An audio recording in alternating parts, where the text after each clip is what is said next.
ఏం చేస్తున్నారు? ఇదిగో టమాటాలు శుభ్రం చేస్తున్నాను. ఏమైనా కొబ్బరికాయలు అనేది తెచ్చారా ఊరి నుంచి? ఫంక్షన్కి వెళ్ళారు కదా, తీసుకొచ్చి టమాటా కూర వండుదాం అనుకున్నాను, ఏం లేక. దాంతో పాటు కొబ్బరికాయ పచ్చడి చేయండి సార్. కొబ్బరి పచ్చడా? కొబ్బరి పచ్చడే గాని కొంచెం మారుద్దాం. కొబ్బరికాయ పెరుగు పచ్చడి చేసుకుందాం, సమ్మర్ కదా. సరే సరే, దీంతో కొబ్బరికాయ పెరుగు పచ్చడి చేసుకుందాం అండి.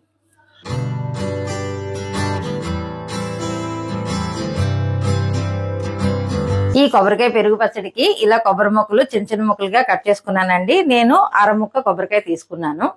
ఇప్పుడు ఇది ఏ విధంగా చేయాలో చూపిస్తానండి. కొబ్బరికాయని ఇలా చిన్న చిన్న ముక్కలుగా తీసుకున్నానండి. ఇవి మిక్సీలో వేసుకుందాం. ఒక 7-8 పచ్చిమిర్చి తీసుకున్నాం. ఇందులో ముక్కలు ఇలా చేసుకుంటాను. ఇలా ముక్కలు చేసి వేసుకుందాం అండి. అలాగే ఇందులో కళ్ళుప్పు 1 స్పూను, అలాగే 1 స్పూన్ ఆవాలు. ఇప్పుడు ఇవన్నిటిని మిక్స్ చేసుకోవాలి. కొద్ది కొద్దిగా వాటర్ వేసుకొని ఇది కొంచెం మెత్తగా మిక్స్ చేసుకోవాలండి. ఈ విధంగా మెత్తగా చేసుకోవాలండి. ఈ మిక్స్ చేసిందంతా ఈ బౌల్లోకి తీసేసుకుందాం. ఈ కొబ్బరికాయని మనం మిక్స్ చేసుకుని ఇలా ఉంచుకున్నాం కదా, ఇప్పుడు పెరుగు తీసుకుందాం. పెరుగుని అలా మనం ముక్కలు లేకుండా బాగా కవ్వంతో చిరిగి ఇందులో కలుపుకోవాలి. ఒకసారి పట్టుకున్నారా?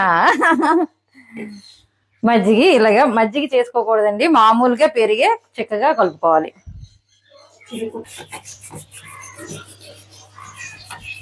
ఇలా ముక్క లేకుండా చిరుకున్నాం కదండి, ఇప్పుడు ఇందులో కలిపేసుకుందాం.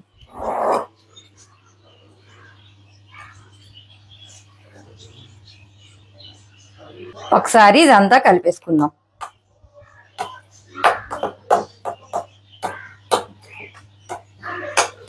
ఈ పెరుగు మొత్తం ఈ కొబ్బరికి పట్టేటట్టు కలిపేసుకోవాలండి.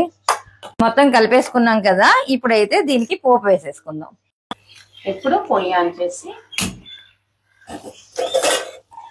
పోపు వేసుకుందాం.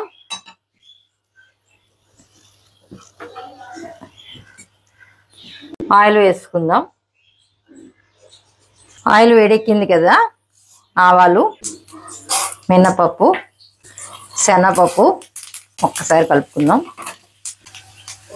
వెల్లుల్లిపాయలు, జీలకర్ర, ఎండుమిర్చి, కరివేపాకు.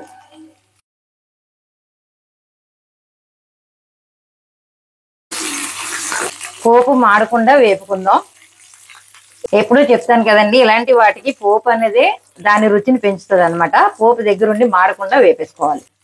ఇందులో కొంచెం ఇంగువ వేసుకుందాం. పోపు అయితే వేగిపోయింది, స్టవ్ అయితే కట్టేసుకుందాం. ఇప్పుడు ముందుగా మిక్స్ చేసి ఉంచుకున్నాం కదండి, అందులో ఈ పోపు అంతా వేసుకుందాం.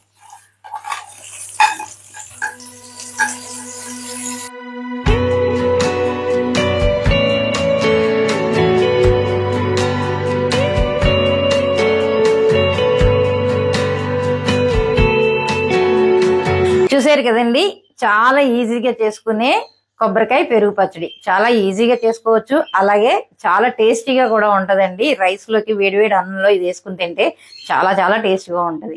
సింపుల్ గా మన కొబ్బరికాయ ఉంటే చాలా 5 నిమిషాల్లో చేసుకున్నాం కదా, ఆ విధంగా చేసుకోవచ్చు అనమాట. ఒకసారి ఇలాగే ట్రై చేయండి.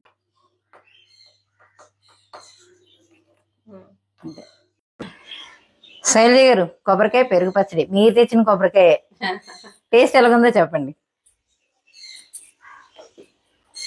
మంచి ఫ్లేవర్ అయితే వస్తుంది, చాలా బాగున్నది కదా. అంటే మనం కొంచెం ఆవాలు వేసాం కదా, ఫ్లేవర్ అనేది చాలా బాగుంటది. ఆ పోపు వేసేసరికి ఆ ఫ్లేవర్ పైకి వస్తుంది. రైస్ లో వేడివేడిగా అన్నం వండుకుని తింటే భలే ఉంటది. కొబ్బరికాయ వేసరికి బాగుందా? చాలా బాగుంది. అన్ని సరిపోయినాయా? అదేంటి ఆవాలు వేసారు కదా, అది ఆ ఫ్లేవర్ బాగా తెలుస్తుంది. చాలా బాగుంది, బాగుంటది. రైస్ లో కలుపుకుంటే చాలా బాగుంటది. చాలా చాలా బాగుంది. చూసారు కదండి కొబ్బరికాయ పెరుగు పచ్చడి. ఈ విధంగా ఒకసారి ట్రై చేయండి. మీరు ఎలా చేస్తారో కామెంట్స్ రూపంలో కూడా మాకు తెలియజేయండి. ఈ వీడియో కనుక మీకు నచ్చినట్టయితే లైక్ చేయండి, షేర్ చేయండి, సబ్స్క్రైబ్ చేయడం మాత్రం మర్చిపోకండి.